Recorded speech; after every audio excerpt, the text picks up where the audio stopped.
vez nós estamos aqui, transmitindo nossa reunião via internet e também a nós que aqui estamos de corpo presente, nós podemos desfrutar desses momentos onde aprendemos, onde passamos tudo aquilo que de melhor nós temos uns para os outros, né? Nesse nosso encontro semanal.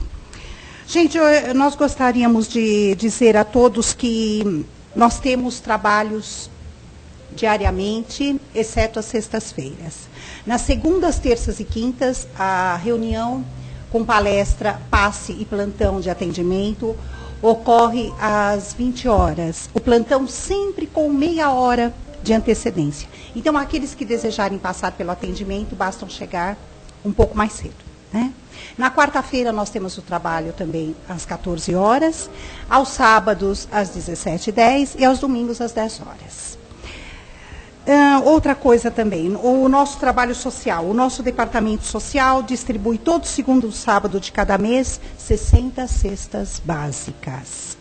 E quinzenalmente, após a reunião pública do sábado, nós temos a distribuição de lanches nas ruas. Para esses dois trabalhos, obviamente, nós contamos com a colaboração de todos, tanto em espécie como em valor. Tá, gente? Obrigada. E amanhã, a USE Tucuruvi, ela está apresentando um evento gratuito, né, detalhe, lá no Centro Espírita Servos de Jesus, na Rua Cândido Figueiredo 492, onde vai ocorrer o terceiro encontro de corais. Então, para quem não conhece, vale a pena conhecer.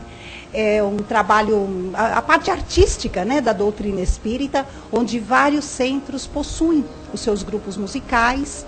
E eu acho que nós, que fazemos parte de um movimento espírita, nós temos quase que um dever de conhecer esse tipo de trabalho, porque é um trabalho. É um trabalho. Às 16 horas, Denise, obrigada. É às 16 horas. Então, é muito bom, porque é como se ouvir uma palestra. Né? Aquelas são músicas espíritas e músicas populares também, mas é muito bom, é muito gostoso. E para aqueles que já estão habituados a esse evento, com certeza não vão perder, tá bom? Então vamos levando o nosso pensamento até Deus, nosso Pai, através da figura de Jesus, sentindo a presença dos amigos da espiritualidade que nos assessoram, nos embalam, nos dá a firmeza e a segurança de que tanto necessitamos. Nós vamos nos envolvendo neste ambiente, onde com certeza receberemos muito, procurando também doarmos o que de melhor nós temos, para que o equilíbrio entre o dar e receber se faça sentir. Deus Pai, que sua misericórdia recaia sobre nós. Jesus, Mestre, como o seu nome já nos diz, que possamos aprender com o seu Evangelho através da palestra da tarde, que através de figuras espirituais, através da psicografia, nós podemos ter o conhecimento de tudo aquilo que se passa no universo em toda a sua grandeza. E é assim, neste intuito, que nós vamos dando início ao nosso trabalho de hoje. Que assim seja. E agora nós vamos ouvir o Alexandre, que vai fazer para nós a palestra de hoje. É do livro Pão Nosso, né, Alexandre? É o Preserva-te a ti mesmo. Tá certo.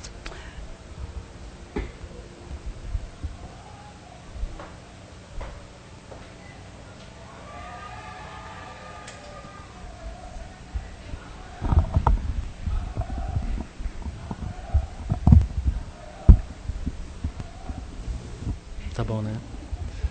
Boa tarde a todos. Primeiramente, eu queria agradecer mais essa oportunidade que eu tenho de vir aqui. É um prazer muito grande vir aqui, falar para vocês, treinar.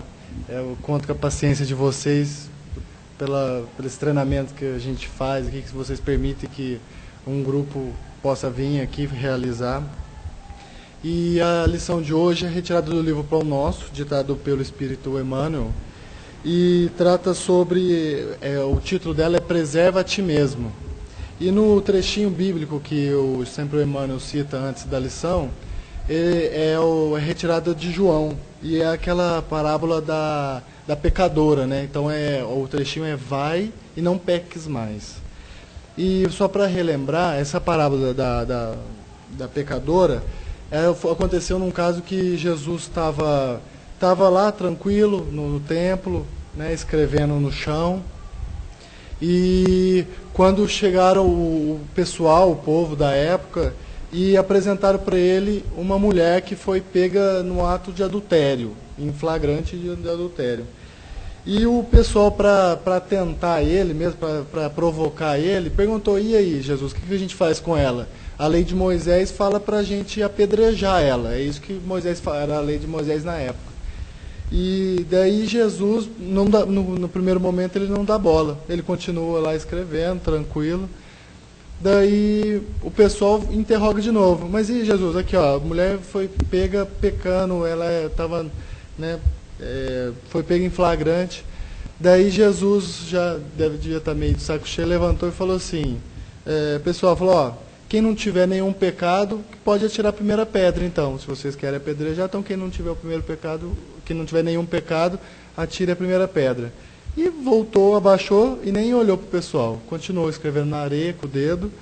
E o pessoal foi saindo, né? E o João conta que eles foram saindo dos mais velhos para os mais novos. Os mais idosos foram os primeiros a saírem. Que demonstra que o pessoal mais velho que raciocinaram primeiro e falaram assim: nossa, é verdade, a gente está querendo condenar uma pessoa, sendo que a gente mesmo é cheio de pecados. E quando daí Jesus parou um momento, olhou, estava só a mulher lá, todo mundo saiu, foi embora. E Jesus perguntou para a mulher: mas cadê o pessoal que te julgas, né, que estava querendo te apedrejar? Daí a mulher falou: eles foram embora. Daí Jesus falou assim: ó, se ninguém te condenou, eu também não vou te condenar. E daí no final ele fala assim: vai e não peques mais. E o Emmanuel conta na lição, interessante, que Jesus, ele não condenou a mulher na hora. Ele não falou assim para ela, falou assim: ó, você fez isso, apontou os erros dela, você não devia ter feito isso. Ele falou assim: ó, se ninguém te condenou, se ninguém te julgou agora, eu também não vou te julgar. Então, você está tendo uma outra oportunidade. Vai embora e não peques mais. O pessoal conta que na doutrina espírita que tem uma passagem que o Jesus chegou e tinha vários leprosos, né? E Jesus foi lá e só tocando os leprosos, todos foram curados. E ele falou a mesma coisa: vai e não peques mais, para os leprosos. E ficou sabendo que esses leprosos, a lepra voltou. Essa lepra voltou para esses leprosos. Daí o pessoal perguntou: mas por que voltou? Daí é justamente pelo final da mensagem de Jesus. É para você ir e não errar de novo. Se você errar de novo, tudo que você fez não vai ter valido essa cura, essa interrupção que Jesus fez, não vai ter importância. Então o Emmanuel na lição ele fala que aquela água que não é trabalhada, que fica parada, ela vira lodo, vira pântano. Aquela enxada que não é operada também, enferruja. Então ele mostra para a gente que depende de nós realizarmos através do trabalho, no bem, através da nossa vontade, através da vontade que a gente tem de melhorar, do nosso livre-arbítrio de querer ou não melhorar, de querer ou não realizar alguma obra.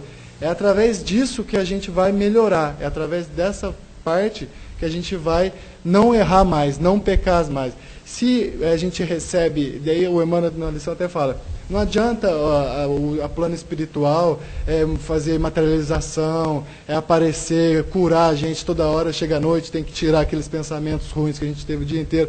Não adianta o plano espiritual ficar lutando para o barco ir numa direção e a gente remando para o lado contrário.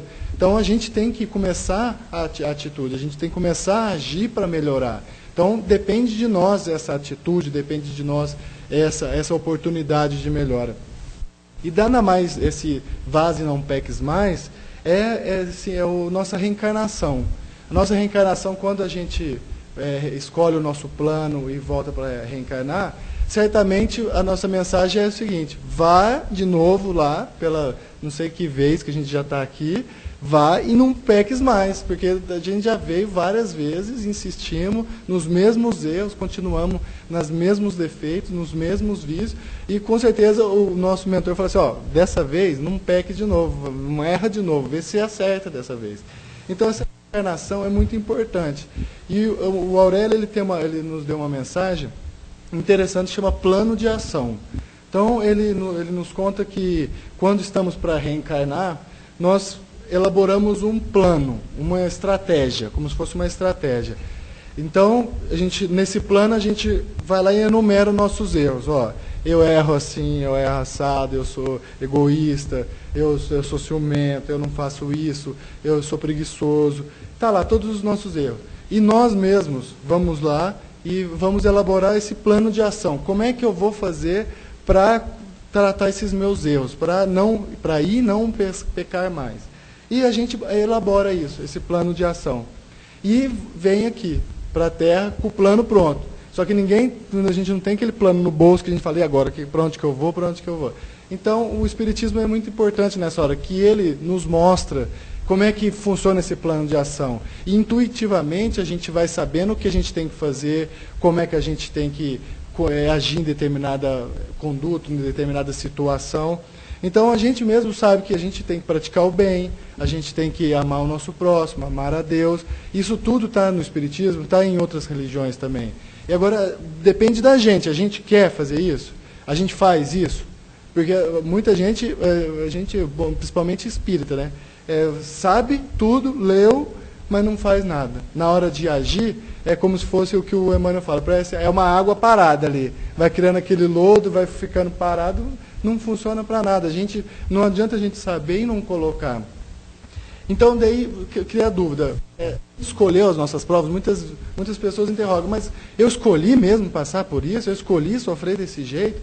Daí o Kardec pergunta no Livro dos Espíritos, pergunta para os Espíritos: como é que é essa relação, essa questão das provas? Daí ele pergunta o seguinte: na espiritualidade, antes de começar uma nova existência corporal, como a gente estava falando, o espírito tem consciência e previsão das coisas que acontecerão durante a sua vida?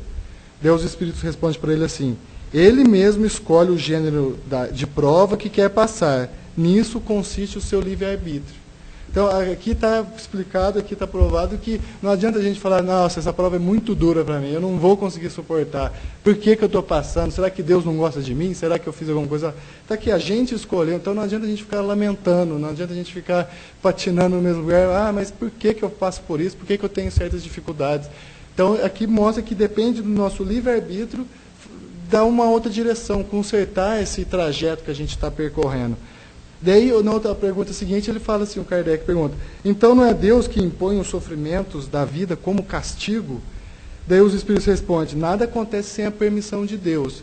E na explicação, ele mostra o seguinte, que, na verdade, Deus é tão justo e tão sábio, que ele põe a responsabilidade nas nossas mãos, para que nós possamos passar pelas provas e transpassá-las, e conseguir a vitória, a gente conseguir melhorar, a gente conseguir superar isso, a gente conseguir melhorar.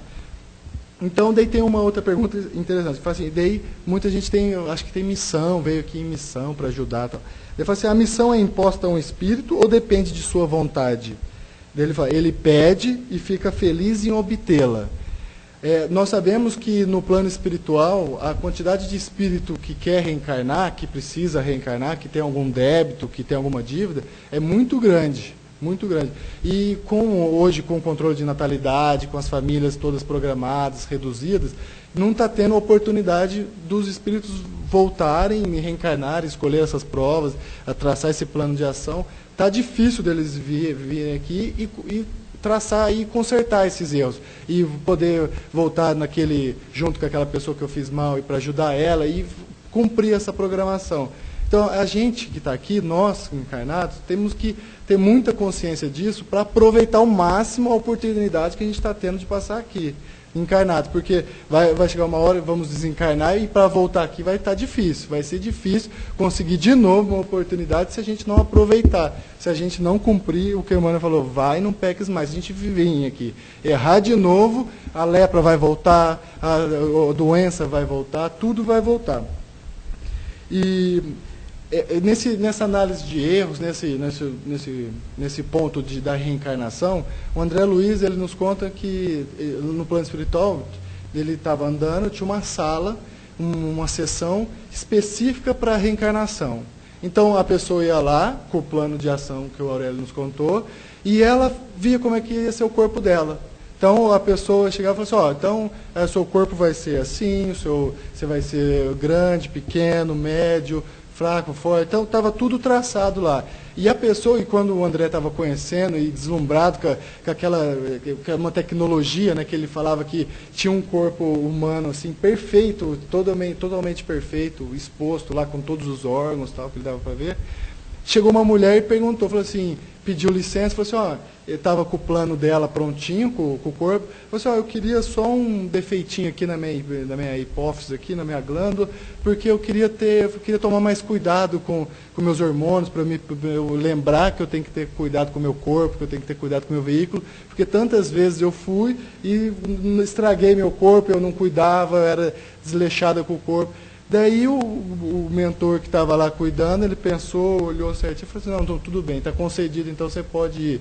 E comprova mais uma vez que se a gente tem um defeito, se a gente tem algum problema de saúde, nada mais é do que uma lembrança que a gente tem que cuidar da nossa saúde, que a gente tem que aproveitar essa reencarnação. É tudo isso nos retomando a lembrança de falar, aproveita essa oportunidade, aproveita esse momento a gente não está sendo julgado, que a gente não está nada, para ir, igual a mulher que é adúltera, vai e não pecar novamente. Aproveitar para consertar esse erro.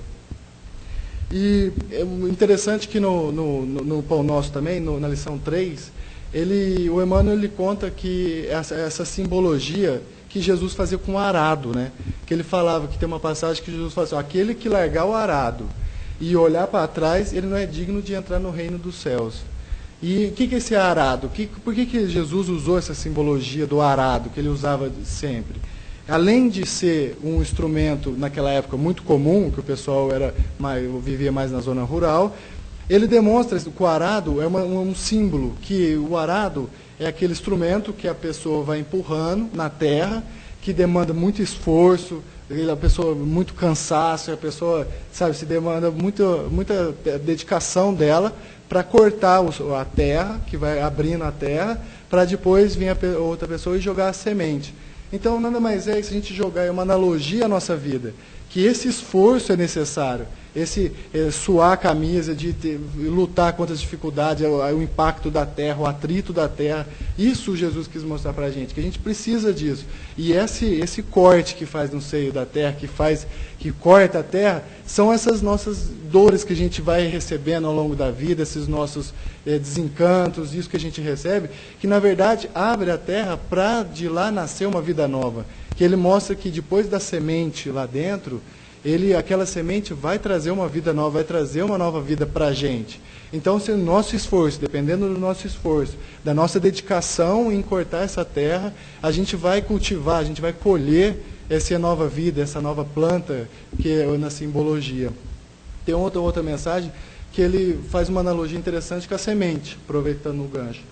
Então, Jesus vai falando da semente, que ele fala assim, então a nossa trajetória, a entrada no reino divino, é como se fosse uma semente jogada na terra. A gente vai ser tampado, essa semente vai ser tampada, e a gente vai ter que enfrentar as dificuldades do ambiente que a gente vive, e como se fosse nós reencarnamos.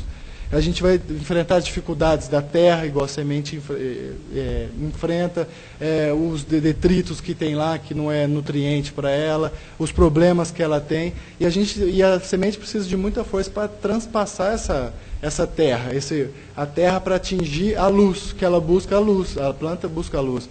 E a gente tem que seguir esse exemplo da semente e buscar a luz. Por daí, na mensagem, no final, ele fala assim, aquele nosso servo, o servidor de Cristo, que buscam a luz é igual a semente, que tem os pés atolados no lodo, que é como se nesse nosso ambiente que a gente vive de violência, de dificuldade, de pessoas fazendo coisas ruins para a gente, nesse nosso ambiente ruim que a gente vive, mas mesmo assim a gente está buscando a luz, a gente está buscando melhorar, a gente está buscando a palavra de Jesus, a gente está buscando a ajuda do plano espiritual para melhorar. É como essa semente que vai subindo, que vai crescendo, mesmo estando em contato com objetos detritos, ela busca a luz. E por isso que é necessário, por isso que a reencarnação para nós é necessária. É uma benção. Às vezes a gente vem aqui, sofre, o corpo carnal para a gente é como se fosse uma prisão mesmo, que os espíritos falam que quando a pessoa dorme, ela se desliga do corpo, ela sai do corpo. É como se fosse uma libertação para ela, porque ela está presa ali, carregando aquela coisa maçuda, aquela coisa pesada, que é difícil de locomover. E quando você consegue desdobrar, você sai do corpo, você fica com o seu perispírito do jeito que você é. Tem muita gente que fica até mais feio do que o corpo que está lá, mas que de tanta maldade que fez, aquele perispírito ficou arraigado, ficou defeituoso. Mas é essa liberdade, essa liberdade que a gente tem. Então, essa reencarnação é uma trajetória necessária para a gente crescer, para a gente evoluir. E é como também aquela parábola do semeador que Jesus contou, que havia um semeador na época, ele conta na parábola, que ele saiu para semear. Então ele encheu a bolsa de sementes e saiu andando. E algumas sementes caíram na pedra. Na hora que ele saiu, caíram na pedra, mas rapidamente germinaram e já morreram, porque a quantidade de terra ali era muito pequena e não tinha nutriente nenhum. Daí ele continuou semeando, uma outra quantidade de sementes caíram entre plantas que tinham muitos espinhos, e esses espinhos sufocaram essa planta, que cresceu um pouquinho e não conseguiu progredir. E chegou naquele terreno que foi aberto no começo, e jogou as sementes também, e essas sementes cresceram, essas sementes floresceram, e no Evangelho segundo o Espiritismo, o Kardec fala muito bem, fala assim, esse terreno que a semente é jogada é como se fosse o nosso coração, que depende de nós. Quando a gente recebe uma instrução, quando a gente recebe um auxílio, alguma coisa, esse auxílio vai cair na gente, e como é que a gente vai reagir a isso? A gente vai sufocar essa nossa evolução, a gente vai sufocar esse nosso crescimento, essa mensagem que nos chama para trabalhar, essa mensagem que nos chama para amar o próximo. Como é que a gente vai fazer com isso? A gente pode simplesmente sufocar aquilo lá e falar, isso aí para mim não importa, e essa bênção que a gente recebeu, essa dádiva, vai morrer, vai ficar ali mesmo. E esse é interessante que muitas vezes a pessoa fala assim, nossa, agora eu já estou com a meia idade de vida, já errei muito, sou igual a pecadora lá do começo, estou tudo danado, e agora? Como é que eu vou fazer? Não adianta mais, daqui para frente eu vou continuar do jeito que eu estou mesmo, não preciso melhorar. Mas o Chico tinha uma mensagem interessante, que ele fala assim, que você tem o corpo que você merece, você está na casa que você precisa. Tudo o que acontece na sua vida é dependente do seu merecimento, do que você fez, dos seus erros.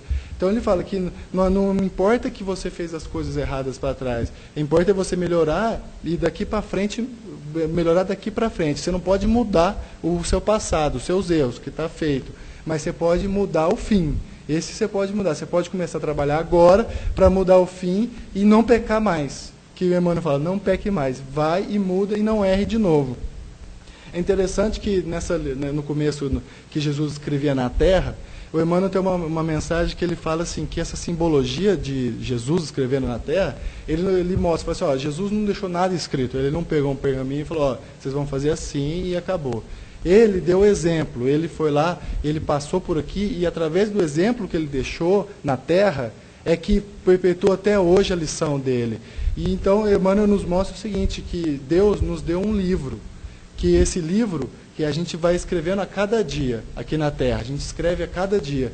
E daí Emmanuel fala assim, ele dá um alerta, fala assim, veja bem o que você está escrevendo nesse livro, porque você pode escrever tanto com tinta clara, de limpeza, de beleza, de bondade, como tinta escura. Seu coração está cheio de coisas ruins, atitudes ruins, você vai escrever escuro. Daí ele fala assim, no final da mensagem, ele fala assim, não manches o livro que Deus te deu. Então, ele fala assim, que a cada minuto a gente está escrevendo esse livro, a cada atitude nossa é um parágrafo do livro que a gente escreve. E esse livro a gente vai carregar com a gente depois. É aquilo que a gente vai deixar escrito para sempre, está ali naquele livro, essas nossas atitudes, os nossos erros. E ele fala, cuidado que você está escrevendo aí, porque se for com tinta escura, vai ficar com tinta escura para sempre, não vai ter jeito de consertar. E esse problema é isso que Jesus nos alerta sempre, e a doutrina espírita também, que é a questão do nosso livre-arbítrio. Então, que não depende de um acontecimento extraordinário do plano espiritual para a gente passar num concurso, para a gente conseguir um emprego, para a gente nada, depende só da gente. Aqui depende do livre-arbítrio nosso, é assim, se eu estudar, se eu for um bom trabalhador, se eu for respeitador, tudo isso, a consequência disso, desse meu ato certo, é esses benefícios. Que no começo os espíritos falaram para Kardec, a responsabilidade está em nossas mãos, a gente não tem que ficar esperando coisa de Deus, não tem que esperar Deus mudar, não. Agora Deus vai me dar uma casa nova e eu não preciso fazer nada para ganhar a casa. Eu estou lá, bate, você ganhou uma casa nova, está aqui. Não tem essa. E é interessante que tem uma passagem do André, que ele conta que ele estava no nosso lar e daí ele queria começar a trabalhar. Lá que tinha no nosso lar, para quem não conhece a história, a pessoa trabalhava e ganhava bônus horas. Então, ele queria começar, e esse bônus horas dava direito a algumas regalias, algumas visitas, algumas coisas. E então o André falou assim, então ele estava lá, ele foi médico aqui, e para quem não conhece a história, ele era o Carlos Chagas, né? Então ele chega lá e fala assim, não, vou pedir um cargo de médico lá para mim, começa a trabalhar, tranquilo e tal. E ele senta lá na salinha do ministro, lá do Clarencio, e fica esperando, né, para pedir, e ele fica pensando, será que eu peço que eu sou médico? Ele fica naquele dilema. E antes dele tinha uma mulher, que estava também para pedir alguma coisa para o ministro. Daí essa mulher chega para o ministro e fala assim, eu tenho um filho problemático na terra ainda, que está encarnado, ele está ruim, então não tem jeito do senhor fazer alguma coisa, interceder por ele, eu queria fazer alguma coisa. Daí o Clarencio só fala para ele, tá, pois não. Quantos bônus horas você tem? Quantas horas você trabalhou aqui no nosso lar? Daí ela falou, eu tenho 200 e pouquinho. Ele falou, mas isso aí não é nada. O que você estava fazendo aqui? Faz 16 anos que você está aqui e não fez nada, não trabalhou em lugar nenhum? Daí ela falou assim, não trabalhei em lugar nenhum. Eu preferi ficar no parque, sentado, tranquilo, curtindo.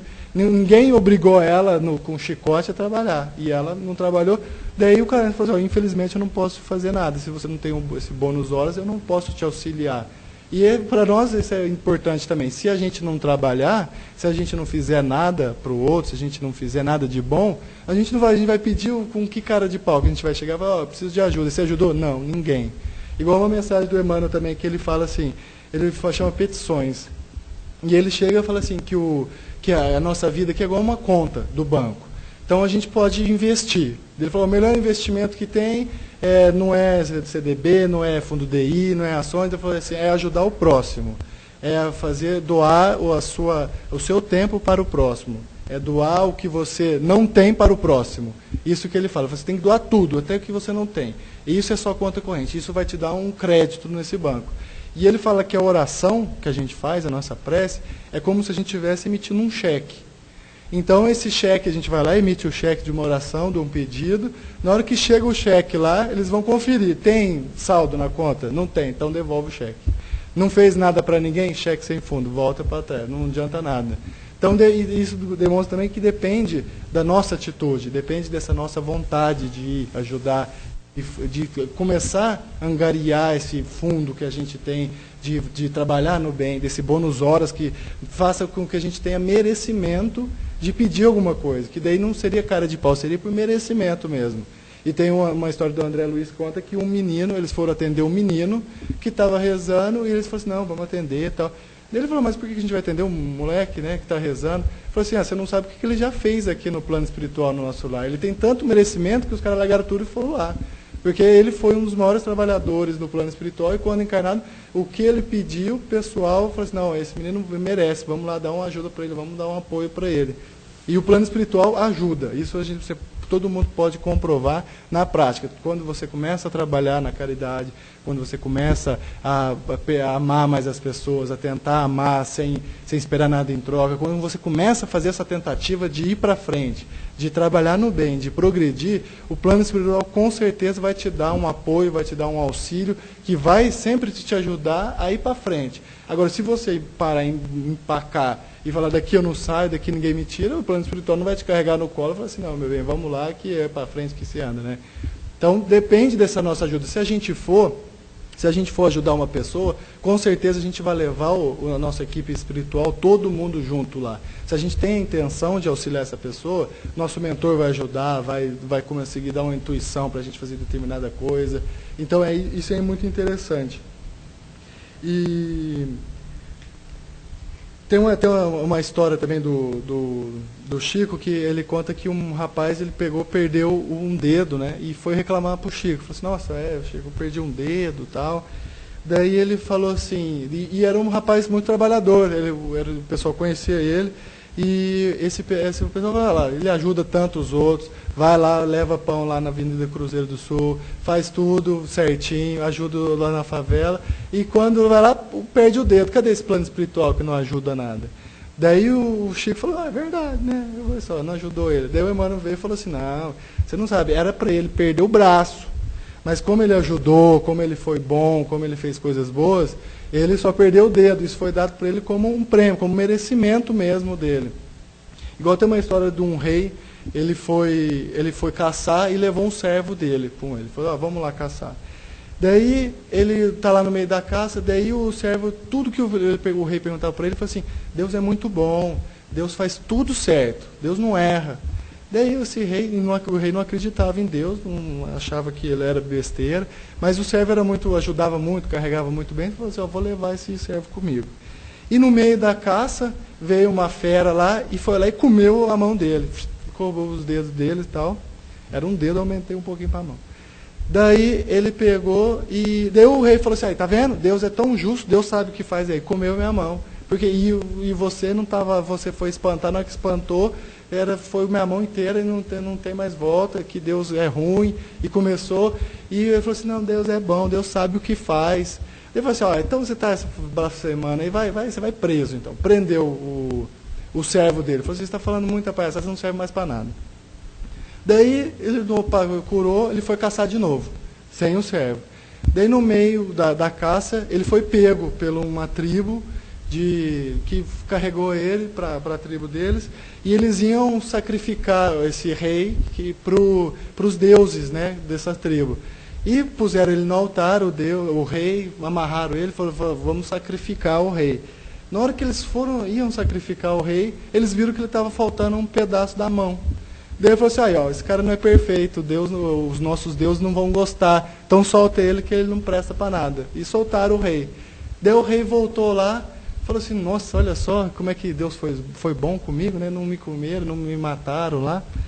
Daí ele chegou lá para o servo e falou, não, traz o servo de volta aí, que eu acho que esse servo tem razão, viu? Daí na hora que o servo chegou lá, daí o servo, e aí, o que você tem para falar? O servo falou, Deus é muito bom, Deus sabe o que faz. Daí ele falou assim, tá vendo? Se a fera não tivesse comido sua mão, você tinha sido morto, você tinha sido dado aos deuses da tribo. Daí o rei parou e perguntou assim, mas e você? Se você ama tanto Deus, por que você ficou preso esse tempo todo aí? Daí ele falou assim, não, tá vendo? Deus é tão sábio, Deus sabe tanto que faz, que se eu tivesse ido lá com você, como eu sou perfeito, ia ser eu que ia ser dado aos deuses, né? Então, é interessante que, às vezes, Deus sabe o que faz com a gente, só que a gente não sabe o que Ele está querendo dizer com aquilo. A gente não sabe por que a gente está passando por determinada dificuldade. E o tão importante que aquilo é para a nossa vida. O quão importante é aquilo para a nossa evolução, para o nosso crescimento individual. Porque a gente... o Kardec fala, ou você vai crescer por amor, que seria muito fácil, todo mundo, não, vamos crescer por amor, todo mundo ama todo mundo e cresce rapidinho, ou vai pela dor. Não tem jeito, todo mundo vai para frente, ou vai pelo amor, ou vai pela dor. Enquanto nessa questão, o Emmanuel fala que naquela mensagem da semente, daí o pessoal fala assim, e aquela semente que joga e a semente não cresce? A semente fica na terra e não sai nada. Ele falou assim, é igual aquele espírito também que vem, vai e não cresce, não floresce. Mas vai chegar uma hora, vai passar uma tormenta, vai passar alguma revolução ali na vida daquela pessoa, daquela semente, que vai fazer com ela, falar assim, não, deixa eu resolver crescer aqui, senão eu vou ficar aqui a vida inteira no escuro, aqui dentro. E é assim também com muitos espíritos. No livro dos Espíritos, o Kardec pergunta, fala assim, mas e aquele povo que não escolhe prova nenhuma, ou vem com prova, não faz nada? Ele falou assim, Deus é sábio, é tão justo, que permite que a pessoa venha, fica a reencarnação inteira sem fazer nada, vai embora, só que daí lá a consciência dele vai atacar, ele vai falar assim, tá vendo? Você perdeu uma oportunidade de crescer e continua com mais dívida do que você tinha, porque você tinha aquelas que você levou e já arrumou um monte lá reencarnado já, que só está aumentando as suas dívidas, né? Então, e no livro dos Espíritos, no Evangelho segundo o Espiritismo, tem aquela ajuda-te que o céu te ajudará, aquele parágrafo. E o Kardec fala muito bem que se você não se ajudar, se você não procurar melhorar, se você não procurar crescer, o céu não vai te ajudar, ninguém vai te ajudar. Porque você vai ficar ali parado, você vai ficar ali, depende da nossa vontade, esse início de crescimento, início de conduta, início de melhorar nós. Então nós mesmos temos que ter consciência disso e não assim, igual aquela história do palestrante espírita, né, que vinha aqui em Santana toda vez da palestra e falava bonito, tal, legal. Daí sempre tinha um velhinho lá no fundo, né, quietinho lá, tal, não falava nada, não perguntava nada, não lia nada. Daí, quando morreu, o velhinho estava lá em cima e o cara lá embaixo, né, sofrendo. Daí o palestrante falou assim, o que você está fazendo aí, cheio de luz, né, e eu aqui? Eu fui dar palestra, eu li um monte de livro, eu sei um monte de coisa. Daí o velhinho falou assim, simplesmente tudo que você falou lá eu fiz. Você falou e não fez coisa nenhuma, então não adiantou nada. Então não adianta, vamos supor, ler, não adianta saber daqui como é que é do lado de lá, como é que é do lado de cá, que a gente tem que ir. Se a gente não pôr em prática, se a gente não melhorar, se a gente não começar a empurrar esse arado nosso e começar a querer evoluir, começar a crescer. E tem uma palavra daí, é interessante assim, que a gente pensa, como é que é, o que é ser bom? Então, eu tenho que ser bom, eu tenho que melhorar, eu tenho que pôr em prática. Daí a gente lembra da parábola do bom samaritano, né? Que é aquela que Jesus contou que um rapaz estava andando na estrada e uns ladrões foram lá, cercaram ele, roubaram tudo que ele tinha, bateram nele e largaram ele meio morto lá na sarjeta, na estrada. Daí passou um sacerdote, olhou o cara tudo sujo, sanguentado, falou, atravessou a rua e foi embora. Daí passou um fariseu, olhou, eu também não vou socorrer esse não, tudo sujo, cheio de mosca e tal. Daí, de repente, passou um samaritano, né? O samaritano, na época de Jesus, era aquela pessoa que era uma mistura de raça, era aquela pessoa que ninguém gostava, que não estudava, que não cuidava do templo, porque o sacerdote ficava no templo, era todo importante, o fariseu organizava o templo, limpava, fazia tudo, preparava a cerimônia para o sacerdote. Então, Jesus mostrou que aquele samaritano que passou lá, foi lá e ajudou. Foi lá, pôs azeite nas feridas, pegou o cara, pôs ele na condução que ele estava indo e levou para uma hospedaria e pagou. Falou assim, tá aqui, eu vou pagar para ele ficar aqui, enquanto ele não melhorar, na volta eu pago o resto que precisar, porque ele não tinha mais dinheiro. E Jesus mostra que, na verdade, não é ser sacerdote, não é ser essa coisa de ter títulos aqui na Terra, não é questão de ter, aquela pessoa tão burra, não sabe, não lê nada, não leu o livro dos Espíritos, não leu aquele livro, não leu aquele outro. E só que se ele está pondo em prática tudo aquilo que ele acha que é certo e por bem, ele está fazendo muito mais do que a gente que fica sentado lendo e não faz coisíssima nenhuma. E nessa história tem a continuação dela, que é assim, que no meio, na hora que Jesus acabou de contar, e daí um do povo falou assim, não entendi não, Jesus. Como é que é? O que é ser bom, então? O que é esse bom? Como é que eu sou bom? Né? Como é que eu identifico um homem bom? Daí Jesus, uma outra, né? Daí ele falou assim, imagine você tenha que perca a voz, você não fale, você fique mudo. Daí ele fala, imagina o quão feliz você vai ficar, o quanto feliz você vai ficar, aí sai uma pessoa vem te ajudar e começa a expressar por você, começa a te ajudar a comunicar com as outras pessoas. Ele fala, imagina perder os olhos. Imagina o quanto feliz você vai ficar de uma pessoa vir te ajudar a te conduzir pelo caminho certo, a te livrar dos obstáculos. Daí Jesus continua assim, imagina se você não tem o que comer, não tem pão. Imagina o quanto você vai ficar feliz se a pessoa vem te oferecer um prato de comida, vem te oferecer uma cesta básica. Daí Jesus, imagina se você fique doente, lá sem nada, doente na cama, prostrado. Imagina o quanto feliz você vai ficar se uma pessoa for te visitar, te levar uma palavra amiga, te levar um apoio, um auxílio. Daí no final ele pergunta para o rapaz, fala assim, quem que você acha que é o bom na história? Daí o rapaz, é aquele que ajudou, aquilo que fez. Daí Jesus falou assim, então vai e faz isso. Faz isso que a pessoa, daí se você quer bom, vai, auxilia aquela pessoa, vai, ajuda aquela pessoa que não enxerga, que não está vendo o erro que está praticando, ajuda, conduz ela para o caminho certo, esclareça por que está acontecendo, tenha paciência com o erro da outra pessoa, tenha paciência com a dificuldade da outra pessoa, que muitas vezes nos atinge com nervosismo, muitas vezes nos atinge com falta de educação, ou nos caluniando. E interessante que a gente aqui na Terra, tem o Emmanuel, uma passagem que ele fala, que tem uma mensagem que chama o maior. E ele fala assim que aqui a gente quer o maior, né? O que é o maior? O maior cientista, a gente vai lá e procura quem que é o maior, o cara procura ser o maior cientista, o maior filósofo, o maior arranha-céu que tem, todo mundo fica deslumbrado, o maior barco, o maior navio, tudo é maior pra gente. Daí o pessoal pergunta, né? Fala assim, mas e quem é o maior no reino de Deus? Quem é o maior lá? Daí o Emmanuel, antes de explicar, ele fala assim, isso aí assim, até hoje a gente tem dificuldade em entender isso. Porque Jesus falou que o maior no reino dos céus é aquele que doa a sua vida para outra pessoa, é aquele que ama incondicionalmente, aquele que ama a Deus sobre todas as coisas e ao próximo como a si mesmo, é aquele que pratica o bem a todo momento, é aquele que pratica a caridade, e é aquela pessoa que tira de si para outra pessoa poder sobreviver.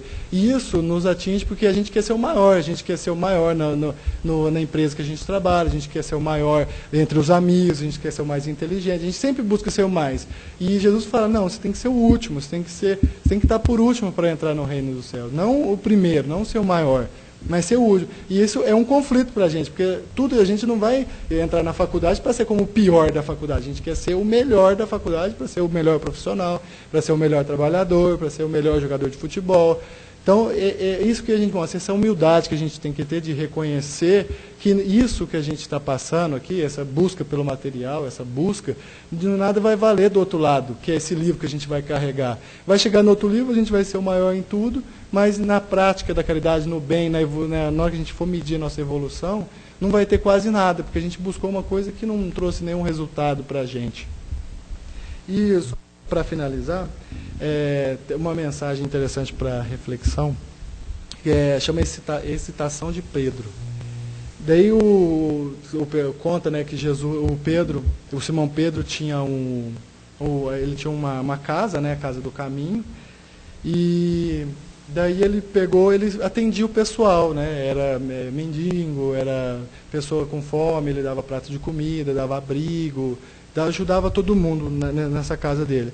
E um dia o pessoal ficou todo meio assim, assustado, que tinha na porta uma mulher toda suja, toda doente, sabe assim, que todo mundo conhecia que ela era pecadora contumaz lá da cidade, sabe assim, era a pior pessoa que você imaginasse, estava lá na porta dele. Tudo suja, tudo transtornada, meio doente da cabeça. Daí o pessoal chegou e falou assim, e aí Pedro, o que a gente vai fazer? Põe para dentro? Não põe?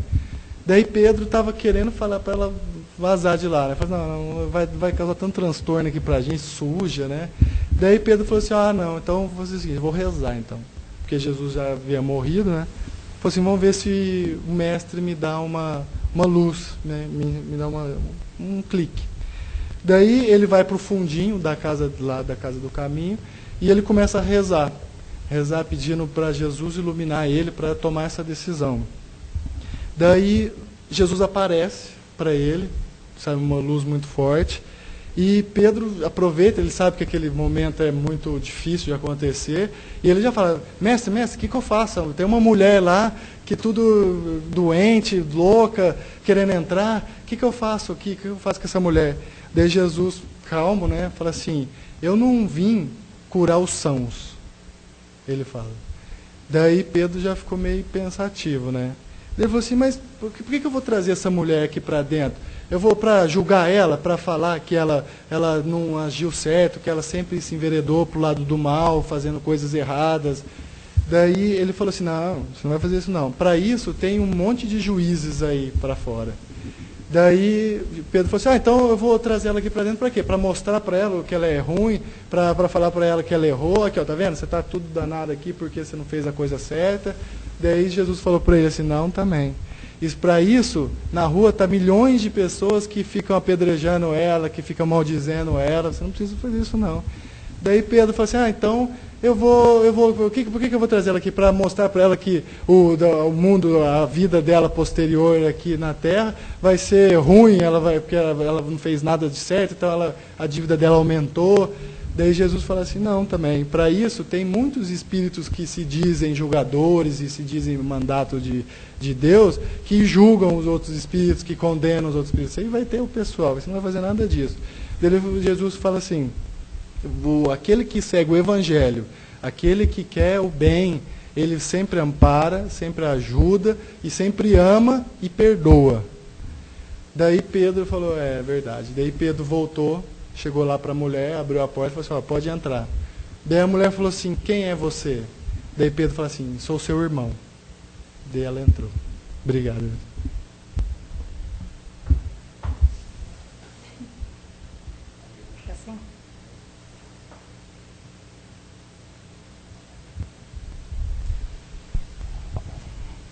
Essa é a historinha para reflexão. E o restante? Nós vamos ficar uma semana e pouco para refletir sobre tudo isso. Alguém gostaria de fazer algum comentário? Preserva a ti mesmo.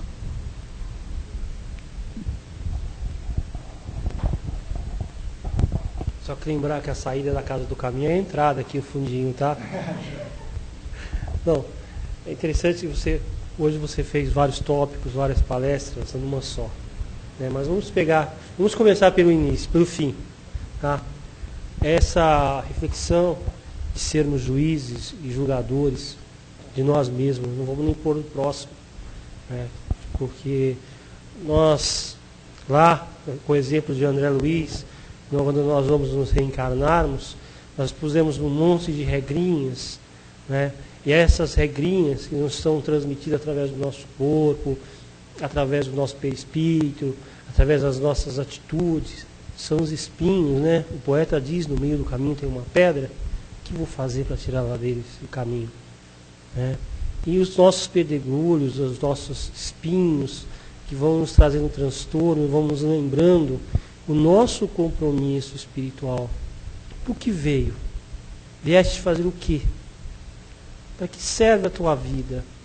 Então, nós, quando você finalizou realmente dando um início a um pensamento daquilo que se deve fazer no momento que nós estamos no corpo. Não julgar, né? Nós vamos sair, daqui a pouco o pessoal vai sair para a distribuição, né? Como você disse, a distribuição, mas vamos pôr em prática realmente aquela caridade, aquilo que o Pedro Simão plantou, né? E com outros trabalhadores da época, como Zacarias, né, André, mais parasitinho, né? André era o mais parasitinho. Plantou através das casas de caridade, e essa caridade depois foi deturbada com a mágoa de alguns espíritos de algumas religiões que sofreram com o início do cristianismo, e eles vieram numa igreja, fizeram dívidas e dívidas e dívidas. Hoje, nós espíritas estamos preparando um terreno talvez para a universalização das religiões, né? Uma só religião, um só Deus, um só pensamento, tá? E que possamos praticar talvez todas essas histórias, todos esses tópicos a qual você pôs em ordem, né? Praticarmos realmente o amor universal, não é o que eles chamavam de universalismo, né? Então, sei lá, de repente, pararmos para pensar. Tem uma história interessante que eu lembrei agora, tem uma história que eu não contei nenhuma, então só para ilustrar. O Chico chegou, ele tinha um amigo que chegou para ele e falou assim, Chico, eu estou sofrendo de insônia faz muito tempo, tá, não consigo dormir, tá difícil. Daí o Chico foi lá e deu aquele sermão, né? Não, você tem que trabalhar na caridade, você tem que ir fazer o bem ao próximo, você tem que rezar antes de dormir, tal. Falou tudo. Daí o cara pegou e era um rapaz muito conhecido na cidade. E daí ele conseguiu e ficou muito grato, começou a falar, o Chico me ajudou, eu estou dormindo, eu estou bem agora, com vários problemas eu não tenho mais, tal. E o Chico ficou todo pomposo, né? Falou, nossa, fiz bonito na foto, né? Estou bem. E ele estava lá na fazenda modelo, né, onde ele trabalhava. Daí ele estava lá, deu o pessoal, os amigos dele, nossa, Chico, o cara tá bom, você conseguiu ajudar o cara, tal. Daí o Chico, tá vendo, tal. Daí o Emmanuel apareceu para ele. Daí o Chico falou, tá vendo, eu ajudei o cara. Daí o Emmanuel, parabéns, você ajudou o cara. Daí o Chico, né, ficou assim, aquele parabéns mais xoxo, né. Falou assim, e daí falou assim, mas só que você tinha que ter feito isso há 2000 anos atrás, não agora, né. Pela não sei quantas vezes que ele veio, você tinha que ter feito isso antes. Agora você está fazendo mais do que sua obrigação e resgatando o que você fez de errado, né? Eu acho que essa questão assim do trabalho, ela é muito importante, porque as pessoas elas não se conscientizam dessa necessidade que elas têm de trabalhar, de fazer alguma coisa, independente de ser espírita, evangélico, católico, porque eu acho que as doenças do corpo, as doenças físicas, elas aparecem quando as pessoas elas não estão fazendo nenhum tipo de trabalho em favor do próximo.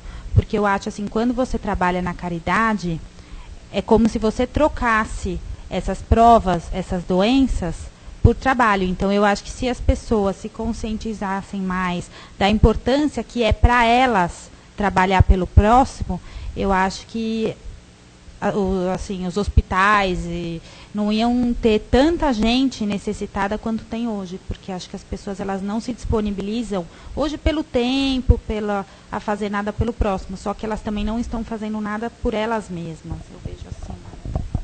É interessante isso que é meio que o pessoal, até próprios cientistas já estão chegando a uma conclusão que o nosso comportamento, tanto esse lado de fazer bem, o nosso comportamento psicológico, esse pensamento bom, esse pensamento para frente, essa reza, essa oração, ela interfere na saúde. Então eles ligam alguns sentimentos que a pessoa seguram com determinadas doenças. Então, por exemplo, a pessoa fica com uma amargura muito grande, ela tem um sofrimento muito grande que ela segura para dentro dela. E isso somatiza em um órgão e transforma num câncer. Ou aquela pessoa que sofre emocionalmente por alguém, e ela somatiza aquilo para o coração. Então, o órgão material começa a sofrer influência dessa desarmonia do plano espiritual.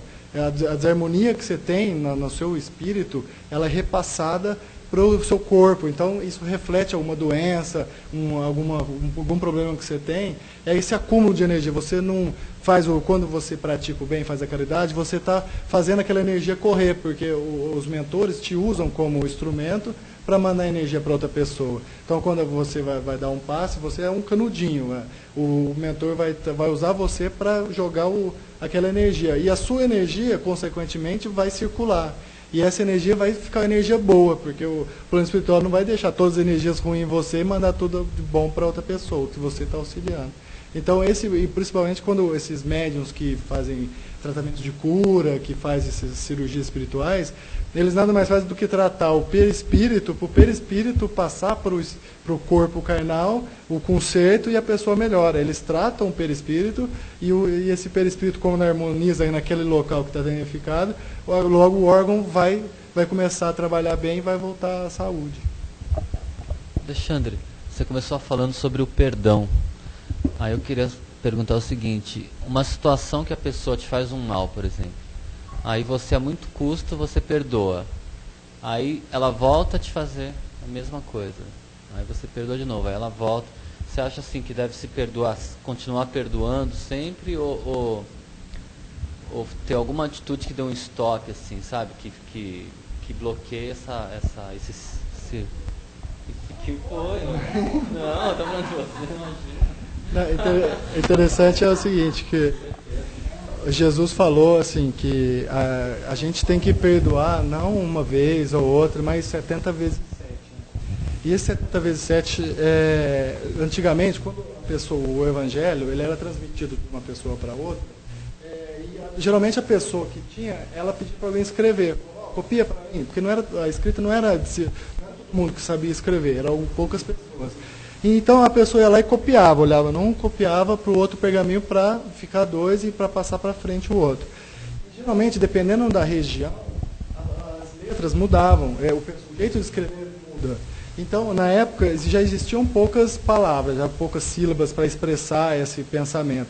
E de uma pessoa para outra, então era assim, para o pergaminho ficar bonito, todas as frases terminavam iguais, não era aquela que acaba no meio e fica um espacinho branco, igual a gente usa. Então era a mesma coisa que pôr justificado no computador. Então, o que aconteceu? A pessoa estava escrevendo, acabou a palavra, ela punha uns símbolos, para ficar certo. A pessoa olhar o pergaminho e falar, nossa, que bonito, né? Que a pessoa não sabia ler também, não sabia escrever. Então, que bonito que a pessoa escreveu.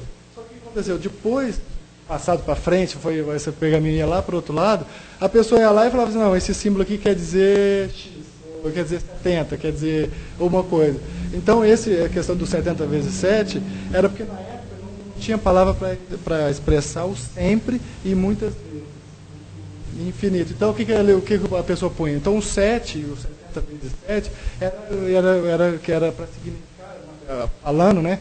Era sempre. Então, você tem que perdoar sempre. Jesus falou, você tem que perdoar sempre em todas as ocasiões. E não tinha sempre, né? Pôs 70 vezes 7 para ficar um número compridão, um número grande. Até tem uma história do Chico que a mulher chegou para ele e falou assim, meu marido, ele chega bêbado todo dia, ele me bate, apronta uma confusão lá em casa, e Jesus mandou perdoar 70 vezes 7, já perdoei 490 que eu contei aqui, agora não preciso mais perdoar, tá certo? Daí o Chico pensa, falou, não é que ela tem razão, se é 70 vezes 7 mesmo. Daí o irmão, por exemplo, falou assim, não, você tem que perdoar sempre, ele não é 70 vezes 7 simbólico. E explicou que, na verdade, tinha que perdoar sempre a pessoa, tinha que perdoar entendeu? Conforme a pessoa vai te causando mal, você demonstra para ela o amor que você amando, uma hora a pessoa vai parar de te ofender, vai parar de te criticar também. Tem uma outra história também, aproveitando o gancho, que uma vez o Pedrão, né, o Simão Pedro chegou numa assembleia que estava Jesus, né? Daí Jesus estava lá quietinho, né? E eles faziam um evangelho no lar na casa do Pedro, né? Daí o Pedro chegou puto da vida, né?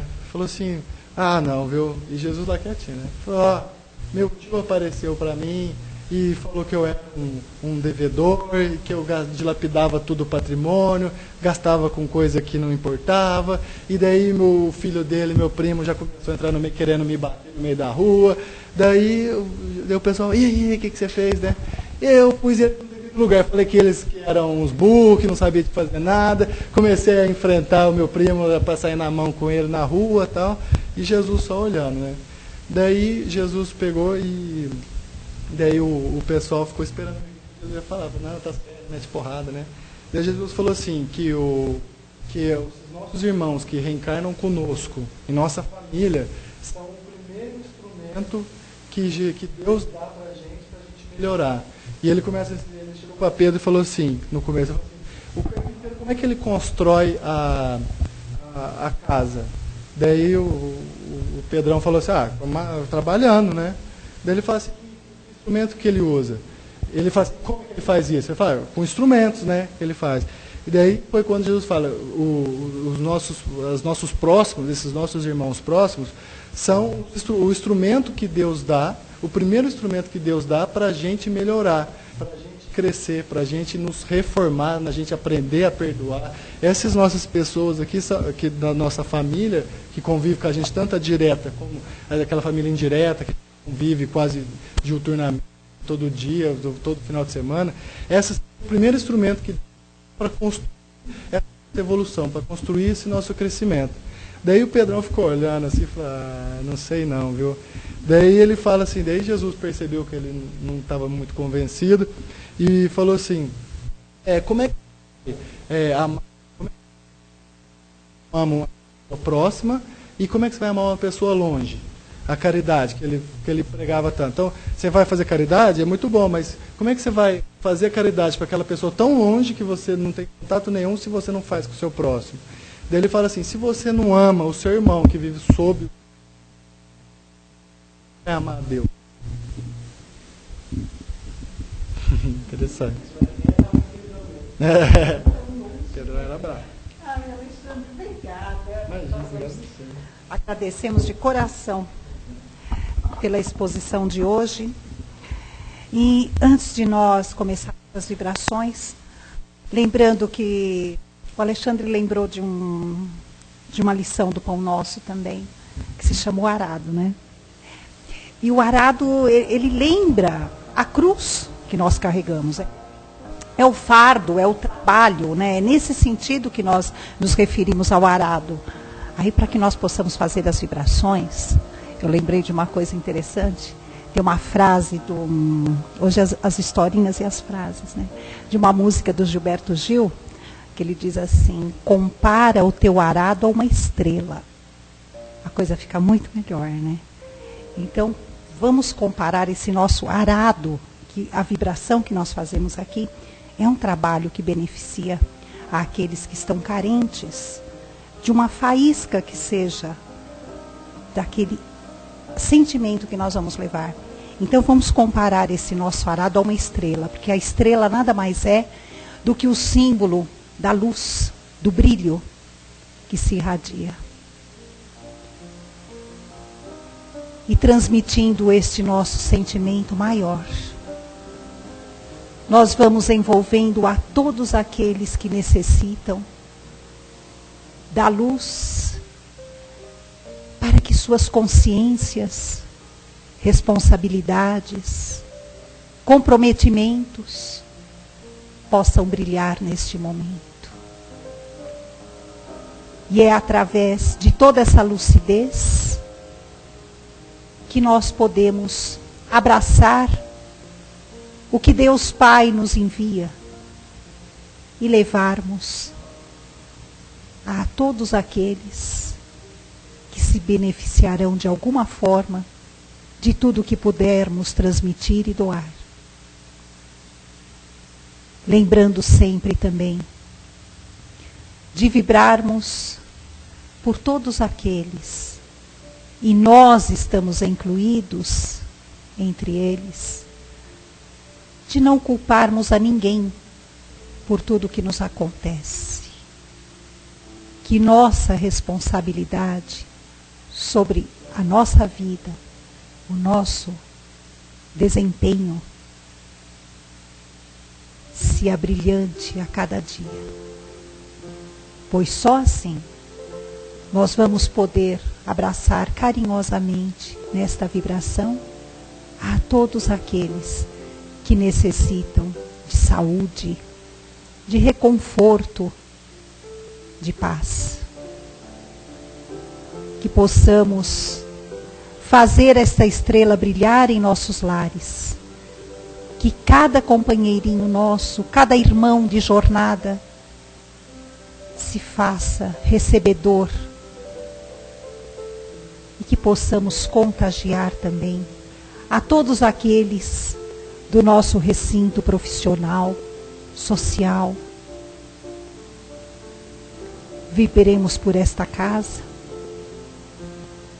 que todos os trabalhadores possam a cada dia estender a mão cada vez mais adiante para aqueles que aqui chegam. E é assim que nós vamos agradecendo a oportunidade bendita de aqui estarmos. A Deus Pai, aos mentores da espiritualidade, a Jesus, nosso Mestre, e a todos aqueles que nos acompanham aí dos seus lares, dos seus ambientes de trabalho, através da internet, nós vamos prometendo que estaremos juntos novamente no sábado que vem, que tenhamos todos uma boa semana, de muita harmonia, de muita alegria, de muita saúde, de muita paz. Que assim seja.